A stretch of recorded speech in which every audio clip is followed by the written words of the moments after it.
नमस्कार, मैं हूं सतीश भूटानी। इस समय मौजूद हैं हम एपेक्स अस्पताल पलवल में। महंगी व्यवस्था है इलाज की, लेकिन ऐसे दौर में कभी फरीदाबाद तो कभी दिल्ली बड़े अस्पतालों की ओर जाना पड़ता था। लेकिन आज के समय में एपेक्स अस्पताल में किफ़ायती दरों पर इलाज होता है। यह संभव हुआ है यहाँ के जाने माने डॉक्टर्स की टीम द्वारा। हम बात करेंगे जाने माने कंसल्टेंट ऑर्थोपेडिक्स डॉक्टर अंकुर धीमान से। डॉक्टर अंकुर धीमान बहुत ही जाना पहचाना चेहरा है इस क्षेत्र में। घुटना प्रत्यारोपण के लिए भी वो काफ़ी महारत हासिल हुई है उनको। आइए बात करते हैं डॉक्टर अंकुर धीमान से। डॉक्टर धीमान जी, आजकल सोशल मीडिया में एक जानकारी दी जा रही है कि आपकी तरफ से कोई घुटना प्रत्यारोपण हुआ है, पेशेंट लोगों की तरफ से आपका थैंक्स किया गया है। क्या बताएंगे, ऐसा ऑपरेशन हुआ आपका? देखिए, घुटना प्रत्यारोपण कोई एक ऐसी इमरजेंसी ऑपरेशन नहीं है कि इसको इमीडिएट कराना ज़रूरी है। ये एक इलेक्टिव ऑपरेशन है। इसमें सबसे ज़रूरी चीज़ है कि ये ऑपरेशन किसको कराना चाहिए, ताकि लोगों को पता चले कि ये ऑपरेशन कराना किसको है। तो उसके लिए सबसे पहले हमें पता होना चाहिए कि एक नॉर्मल घुटना क्या होता है, तभी हमें पता चल पाएगा कि क्या प्रॉब्लम्स है जिससे हम घुटना प्रत्यारोपण के लिए जा सकते हैं। जैसे नॉर्मल घुटना बताने के लिए ये हमारे पास एक मॉडल है। इसमें जो अपर वाली बोन होती है इसको हम बोलते हैं फीमर। जो नीचे लेग वाली बोन होती है इसको हम बोलते हैं टिबिया। ये बोन दोनों जहाँ मिलती है इससे जो जॉइंट बनता है इसको बोलते हैं हम नी जॉइंट यानी घुटना। ये जो दोनों हड्डियाँ होती है इसका जो आखिरी एंड होता है ये काफ़ी स्मूथ होता है, जिसको कहते हैं हम कार्टिलेज। ऐसे ही लोअर बोन के ऊपर भी कार्टिलेज होती है, जिसकी वजह से इन दोनों बोन्स में मूवमेंट स्मूथ होती है। धीरे धीरे क्या होता है, ये कुशन जो है कार्टिलेज जिसको हम बोलते हैं ये डैमेज होना शुरू हो जाता है, जिसकी वजह से घुटने में पेन शुरू हो जाता है। अगर ये जो पेन है अगर स्टार्टिंग स्टेज में होता है तो हम मेडिसिन और फिजियोथेरेपी एक्सरसाइज से इसको ठीक कर सकते हैं। लेकिन धीरे धीरे ये कुशन इतना डैमेज हो जाता है कि इतना फ्रिक्शन होता है कि आप रूटीन एक्टिविटी करने में भी आपको काफ़ी ज़्यादा पेन होता है। नॉर्मल सीढ़ी चढ़ने में उतरने में काफ़ी पेन होता है। 10 मिनट चलने में काफ़ी ज़्यादा पेन हो जाता है। उसको हम बोलते हैं सीवियर आर्थराइटिस। उस कंडीशन में जो हम ट्रीटमेंट एडवाइस करते हैं पेशेंट को वो होता है घुटना प्रत्यारोपण यानी नी रिप्लेसमेंट। अब ये आर्थराइटिस जो होती है ये जो इसका मोस्ट कॉमन रीज़न होता है वो होता है ओस्टियो आर्थराइटिस, मतलब एज के हिसाब से अपने आप ये कुशन डैमेज हो जाना। तो जनरली वो 60 से 65 साल के अराउंड होता है।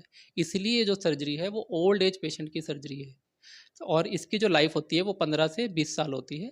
इसलिए अगर हम ये सर्जरी 65 60 65 के अराउंड कराते हैं तो ये लाइफ टाइम चलती है। डॉक्टर साहब, प्रधानमंत्री रहे हैं अटल बिहारी वाजपेयी, उनका भी घुटना प्रत्यारोपण जो है काफ़ी चर्चा में रहा था।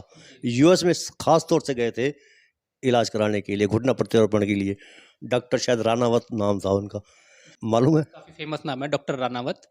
मैंने भी उनके फेलो के अंडर ही ट्रेनिंग ली है, doctor Rajesh Maniyar, knee replacement की। लीलावती और ब्रिज कैंडी हॉस्पिटल मुंबई, वहाँ मैं 1 साल रहा, जहाँ हमने 3,000 से भी ज़्यादा घुटना प्रत्यारोपण किए हैं। हाँ, और नी रिप्लेसमेंट एक अच्छी सर्जरी है जिसका सक्सेस रेट मोर देन 95% है। इसलिए सर्जरी कराने के बाद पेशेंट काफ़ी सेटिस्फाइड रहते हैं। हाँ, इनिशियली 1 मंथ में थोड़ा पेन होता है क्योंकि एक सर्जरी है, थोड़ा पेन तो रहता है। लेकिन जैसे जैसे फिजियोथेरेपी वो करते हैं इनिशियल 2 3 वीक्स, उसके बाद पेन काफ़ी कम हो जाता है और पेशेंट काफ़ी हैप्पी रहते हैं। वो आराम से पेन फ्री मूव कर सकते हैं, रूटीन एक्टिविटी कर पाते हैं और चलने में उनको कोई दिक्कत नहीं होती और उनका बैलेंस काफ़ी अच्छा बन जाता है। तो ये एक अच्छा ऑपरेशन है। अच्छा डॉक्टर साहब, एक चीज़ और बताइए। आपने कहा ये ओल्ड एज ऑपरेशन होते हैं, तो ओल्ड एज में आते आते कई क्लाइंट तो ऐसे भी होते होंगे कि वो कहते होंगे क्या कराना ऑपरेशन, अब क्या लाइफ बची है, ऐसा भी कुछ आता सीन? हाँ, हाँ, ऐसे पेशेंट भी आते हैं कि अभी हमारी कोई लाइफ बची नहीं है, अभी हम घुटना बदलाव के करेंगे क्या? लेकिन अगर 60 साल में कोई लाइफ ख़त्म तो होती नहीं है। अभी लोग 80 साल, 90 साल तक भी लाइफ चलती है, तो लाइफ एन्जॉय करनी है, घर में बैठ के रहना तो नहीं है। आप घर बैठे रहिए, नहीं चलिए, पेन बिल्कुल नहीं होगा। आपको बाहर जाना है, घूमना-फिरना है, पेन फ्री लाइफ चाहिए, तो ये घुटने के ऑपरेशन से काफ़ी फ़ायदा मिलता है। आप आराम से बाहर घूमने जा सकते हो, अपने दोस्तों के साथ सैर पे जा सकते हो, सारी रूटीन एक्टिविटी कर सकते हो बिना पेन के। या फिर आप बिना ऑपरेशन करे आराम से घर पे बैठे रहिए और आप पेन सहते रहिए। तो अच्छा डॉक्टर दीवान जी, एक चीज़ और बताइए। प्राइवेट अस्पताल का नाम आते ही ना थोड़ा एक मन में जहन सही आ जाता है कि बहुत ज़्यादा खर्चा हो जाएगा, क्योंकि प्राइवेट अस्पतालों में ज़्यादा चार्जेस बहुत हो जाते हैं। सरकारी अस्पतालों में तो चलो फैसिलिटी है या नहीं, वो अलग बात है। लेकिन प्राइवेट अस्पतालों में आदमी ये सोचता है कि मेरी तो जेब ढीली होनी होनी है। पलवल के एपेक्स अस्पताल के बारे में बताइए, जो रेट है क्या खर्च है उसका? अगर आप आज से 4-5 साल पहले पूछते कि घुटने का ऑपरेशन कराना है, क्या चार्ज पड़ेंगे? तब इसके चार्जेस काफ़ी ज़्यादा होते थे। उसके बाद हमारी मोदी सरकार ने इस पे कैपिंग कर दी ताकि मिनिमम अमाउंट ऑफ इम्प्लांट ही ले सके, जिससे ये सर्जरी काफ़ी अफोर्डेबल हो गई है और एक आम आदमी भी इसको अब अफोर्ड ईज़िली कर सकता है। और जैसे आप देखेंगे एनसीआर एरिया में इसकी रफली जो प्राइस आती है 1.8 लाख ऑनवर्ड ही आती है। हमारे यहाँ पलवल में हम इसको ऑफर कर रहे हैं 1.25 लैक्स में, जिसमें सब इंक्लूडेड है हॉस्पिटल चार्जेस, और हम अपना बेस्ट इम्प्लांट ही इसमें यूज़ करते हैं। उसमें हम कोई कॉम्प्रोमाइज़ नहीं करते और लो प्राइस में अच्छी क्वालिटी देने की पूरी कोशिश करते हैं। कंपैरिजन में देखा जाए तो पलवल और फरीदाबाद के बीच में अंतर 1.25 लाख और 1,85,000 ऐसा है कुछ? हाँ जी, ये लगभग 50 से 60 हज़ार का अंतर है। और आपको जो बार बार फरीदाबाद जाना पड़ेगा और वहाँ पर जाकर रहना फिर वापस आना, वो जो दिक्कतें हैं वो आपके पलवल क्षेत्र में ऑपरेशन कराने से वो भी ख़त्म हो जाएंगी। और वो सारी फैसिलिटी अवेलेबल है जो आपको एक एनसीआर में कॉरपोरेट हॉस्पिटल में मिलती है, वो पूरी फैसिलिटी यहाँ अवेलेबल है। अच्छा, आयुष्मान योजना और मेडिक्लेम जो दूसरे होते हैं उसमें भी ये फुलफिल होता है? हाँ जी, यहाँ पर सब तरह के मेडिक्लेम है। अभी आयुष्मान यहाँ पर नहीं आया है, उसको आने में थोड़ा टाइम लगेगा।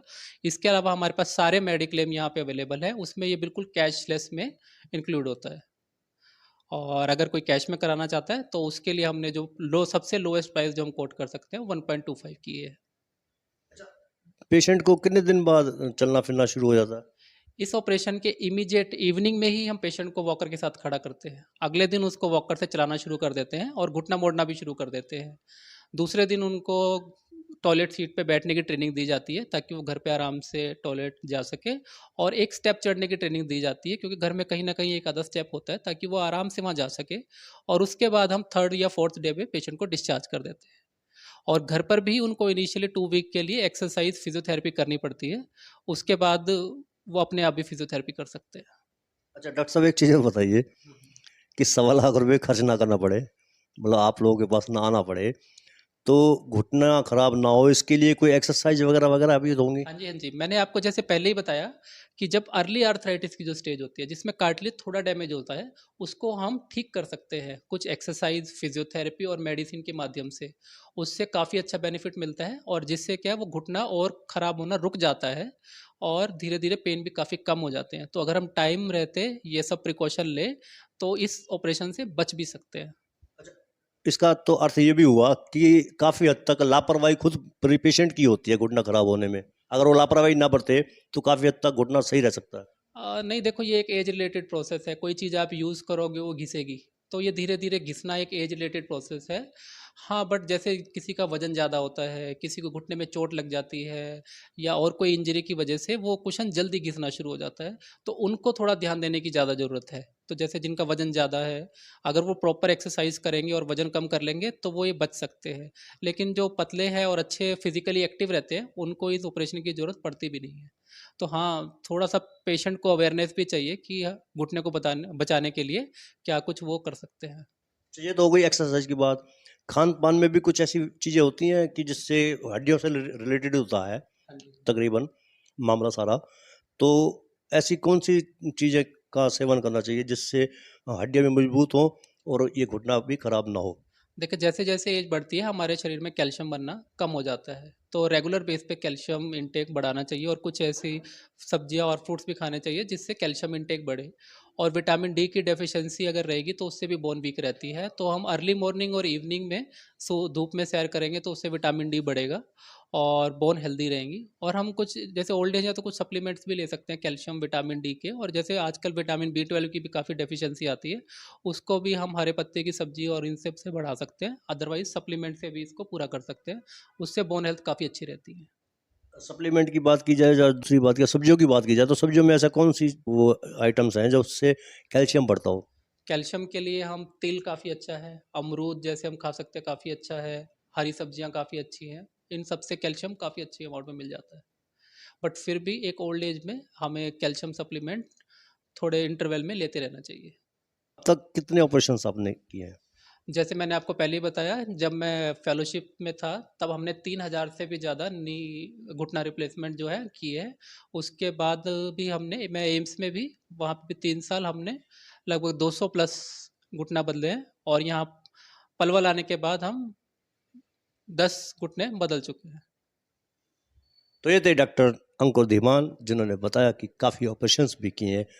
खास खुशी की बात ये भी है कि फरीदाबाद के मुकाबले में पलवल के एपेक्स अस्पताल में 30-35 हज़ार रुपये का अंतर भी है ऑपरेशन में, घुटना प्रत्यारोपण में। एक बात और भी कही उन्होंने कि एक्सरसाइज प्रॉपर करते रहें और लापरवाही भी ना करें, ताकि घुटना बदलवाने की नौबत कम से कम आ सके। उन्होंने सब्जियों का सेवन करने की भी बात की। आज की इस महंगाई के दौर में जहां इलाज महंगा होता जा रहा है, खर्चे अगर कम करने हैं तो आपको डॉक्टर्स की एडवाइस भी माननी होगी। एपेक्स अस्पताल से सतीश भूटानी।